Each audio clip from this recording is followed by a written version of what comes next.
Ladies and gentlemen, welcome back to Driven Wyld. Today we are talking about vehicle requirements on Veho. So one of the most important tools you have as a gig worker is your vehicle, and not all vehicles are created equal. However, to be on Veho, there are certain requirements that are necessary, that's first of all, and second of all, they do request that information from you. Not to mention how it can literally make or break your ability to even be on the platform to begin with. So with that said, I want to go over everything you must know about vehicle requirements on Veho, what they tell you versus how it actually is, and everything in between. But before we do that, let's go over a quick disclaimer. The content of this video does not contain, it's never intended to be, legal, business, financial, tax, or health advice of any kind. This video is for entertainment purposes only. It is advised that you conduct your own research and consult with qualified professionals before applying anything you find online. I also want to be clear that everything we're going to be going over in this video is very market dependent, and what applies to me in my market may not apply to you. So with that said, let's get started. What type of vehicle do I need? All packages associated with your route will need to fit in your vehicle, or you may not be able to complete a route for Veho. We recommend having a large sedan or bigger. We consider a Honda Civic, Nissan Sentra, Subaru Impreza, etc. to be small sedans that will not fit the required amount of packages. In order to keep packages secure and everyone on the road safe, driver partners with pickup trucks must have hard covers for their truck beds. Okay, there's a few things I do need to note here. Number one, I actually recommend not doing this type of gig with a sedan of any kind. I know that there are people that do and actually do pretty well, but I think mid-size SUV is kind of a bare minimum for this kind of app. That's an opinion, it's worth what you pay for it. If you decide to use a pickup truck, yes, they do require hard covers, but I've seen people go there without hard covers, so I think it also depends on the warehouse specifically. I would just have it. I wouldn't even argue it with them. I have a large vehicle. Am I able to take larger routes with more packages? Yes, we have larger routes for vehicles with higher cargo capacity. You can find our current list of high capacity vehicles here. If your vehicle is not on this list but believe it should be, please contact support at Veho. My vehicle is not on this list. I drive a Toyota RAV4, but the program that they're referring to is Veho XL. I made a video talking all about that as well. I will leave that in the description. Feel free to check it out. If you have a cargo van, I feel like it's irresponsible to not be on that platform. What if I cannot fit all the packages in my vehicle? All packages are required to fit in your vehicle, or we may need to unassign the route. When claiming a route, driver partners are encouraged to use the cubic feet estimate to help assess if a route is the right size for their vehicle. And of course, you could always talk to the warehouse if you have any issues. Maybe they could help you, maybe they can't. But either way, if we're talking about the vehicle itself, it is important, and at least in my opinion, especially on peak day when you're doing huge factor boxes, that you have a larger vehicle available to you. I drive a Toyota RAV4. This is definitely an app for larger vehicles. Inputting your vehicle information. Starting this evening, we are introducing a new feature in the driver mobile app that will allow you to easily provide your vehicle information. And that's gonna look something like this. Or if there are no offers available in your market yet, it's actually gonna look at something like this. Why are we asking for this information? By knowing your vehicle specifications, we can provide more types of offers to you to choose from in the future. We'll keep you updated as these offers become available. And because Veho is expanding as much as they are, it actually is a good idea for you to actually input everything. Because who knows, if they give you a larger route, it doesn't make sense to put that kind of route in a car that is not big enough to take it. What vehicle information are you looking for? We're looking for the year, make, model, and trim of the primary vehicle that you deliver routes in. The vehicle should be the one that is listed on the vehicle insurance that you shared with Veho when onboarding. If you don't know or can't find your trim, you can skip that step. Now, here's the thing. They didn't mention that there's any year requirements or that there is any requirements specifically in terms of how old the car is. But I would recommend having a newer car just so you're not having to send it to the repair shop all the time. How can I share my vehicle information? On the offers page of the app, you should see a provide vehicle info button. You can tap Tap that button to begin the process. Once you submit your info, you'll see a message at the top of your screen indicating that it was successful. After this, you will no longer see the option to provide that info in the mobile app. Yeah, that's the one annoying thing about this. Let's say I get a new car, right? Now I have to give them new insurance information and I need to give them the vehicle information again. I can't just do that within the app. Like, they gotta fix that, in my opinion.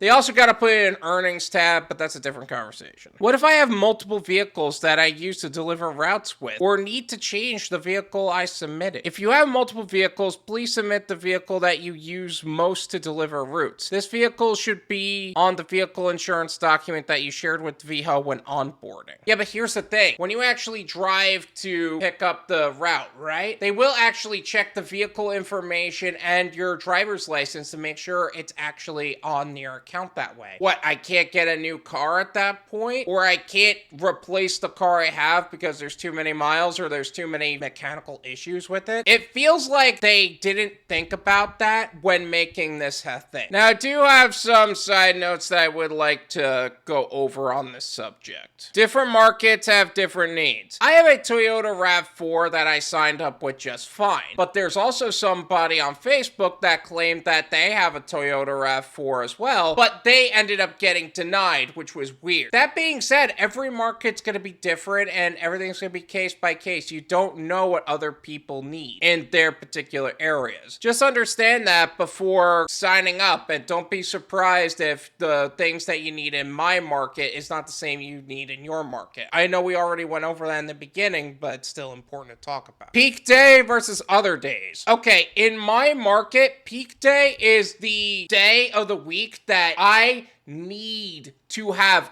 as much space in my car as possible, because Factor Foods sends huge boxes, and that's just hard to fit in your car. But on a day like Friday, where they're more about the Lululemons and smaller packages in nature, like vitamins, you could probably get away with just having the majority of your trunk cleared up, you know? Every day is gonna have different needs. So make sure you do some research on your area to see what other people need in your market. Prep your vehicle. Like I said, clean your car out. Protect your seats with seat covers and line the trunk of your car with garbage bags so when those Factor Food boxes leak or those home good boxes leak, it doesn't ruin your car. Bring equipment to help bring some of those larger packages into buildings if you're delivering it. But make sure that equipment is also collapsible so you can actually fit them into these smaller sections of your car, but be able to pull them out anyway, like a delivery wagon or a collapsible hand dolly. But it's important regardless that you prep your vehicle. Did I miss anything? Is there something else about vehicle requirements specifically on Veho that I've yet to cover in this video? Let me know in the comments. Let's make sure that anybody and everybody that needs to know anything and everything about the vehicle requirements on Veho knows what they need to know so they could sign up with ease and have the least amount of headaches so that way they can make the most amount of money in the least amount of time in the safest possible way. Thank you so much for watching. I really appreciate it. As always, make sure to hit the like button, subscribe if you're new,